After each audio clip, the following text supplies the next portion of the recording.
मशरिक़ वस्ता में जंग का दायरा बढ़ता जा रहा है। दिन ब दिन ये जंग अब एक तरह से और ज्यादा बढ़ रही है और जैसे जैसे दिन गुजरते जा रहे हैं वैसे वैसे ये जंग शदीद होती जा रही है। इजराइल और अमेरिका इस जंग में हर हरबा अपनाने की कोशिश कर रहे हैं, लेकिन इस बीच देखिए कि अमेरिका और इजराइल के जो हरबे हैं वो दरअसल जीरो साबित हो रहे हैं।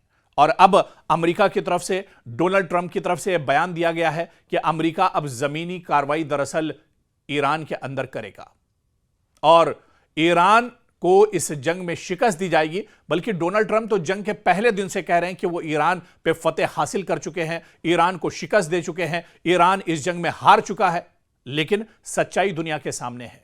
जिस मुल्क का जो सुप्रीम लीडर है उसे शहीद कर दिया गया, जिस फौज का जो सुप्रीम कमांडर है उसे शहीद कर दिया गया, लेकिन वो मुल्क आज भी डटा हुआ है। यहां की जो फौज है, जो सिक्योरिटी फोर्सेस हैं वो डटी हुई हैं। यहां के अवाम आज भी पूरी मजबूती के साथ एक तरह से मैदान में डटे हुए हैं और डोनाल्ड ट्रंप का यह दावा एक तरह से झूठ साबित हो रहा है।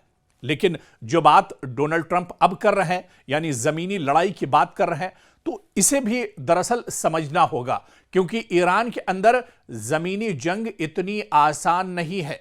और इससे पहले अमेरिका को बहुत अच्छा तजुर्बा रहा है जमीनी जंग का। अफगानिस्तान के अंदर, इराक के अंदर, सीरिया के अंदर किस तरह से यहां पर परेशानियों का सामना एक तरह से अमेरिका को करना पड़ा है, किस तरह से मैदान छोड़कर अमेरिका को भागना पड़ा है जब जमीनी कार्रवाई हुई है। तो ईरान के अंदर भी जमीनी जंग इतनी आसान नहीं है अमेरिका के लिए, क्योंकि ईरान कोई आम मुल्क नहीं है, बल्कि ईरान जोग्राफिया के एतबार से बहुत बड़ा मुल्क है। ईरान जोग्राफिया के एतबार से आप देखिए पहाड़ी, रेगिस्तान और बहुत पेचीदा इसकी सरहदें हैं। और इसके अलावा ईरान के पास मजबूत मिलिट्री और नीव फौजी फोर्सेस यानी IRGC, इस्लामिक रिवॉल्यूशनरी जो गार्ड कॉप्स हैं, ये दरअसल गौरिला लड़ाई में बहुत माहिर माने जाते हैं। इसके अलावा अगर अर्बन वारफेयर की बात करें, यानी शहरी इलाकों में लड़ाई की बात करें, तो यहां पर भी खतरा एक तरह से अमेरिका के लिए और बढ़ जाता है।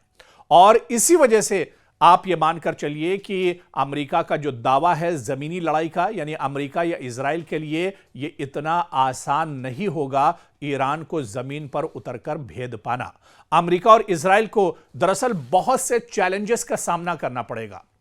आप गौरिला वारफेयर की अगर बात करें, ईरान रिवायती जंग के बजाय गैर रिवायती जंग बहुत मजबूती से लड़ता है। छोटे ग्रुप्स यानी हिट एंड रन वाले जो हमले हैं उसमें एक तरह से पासदाराने इनकलाब और ईरान की जो फोर्सेस हैं वो बहुत माहिर मानी जाती हैं।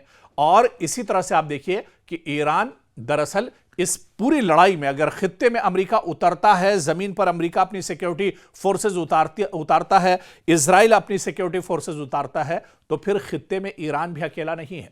इसके बहुत से इत्तेहादी हैं, जिनमें चाहे हिजबुल्लाह की बात कर लें, हूती मुजाहिदीन की बात कर लें, हमास के जो मुजाहिदीन हैं उनकी बात कर लें, क्योंकि इस पूरे खित्ते में ये तमाम छोटे छोटे जो प्रॉक्सी ग्रुप हैं ईरान के, जो ईरान के इत्तेहादी ग्रुप हैं, जिनमें हिजबुल्लाह बहुत मजबूत है, हमास बहुत मजबूत है, हूती जो मुजाहिदीन हैं बहुत मजबूत हैं। तो जब अमेरिका जमीन पर जंग करने के लिए उतरेगा तो उन्हें हूती मुजाहिदीन, हिजबुल्लाह के मुजाहिदीन, हमास के जो जंगजू हैं और जो मुजाहिदीन हैं, इन सब का सामना दरअसल करना पड़ेगा। और यह जंग फिर सिर्फ मशरिक़ वस्ता नहीं बल्कि इसके असरात और भी भयानक एक तरह से हो सकते हैं।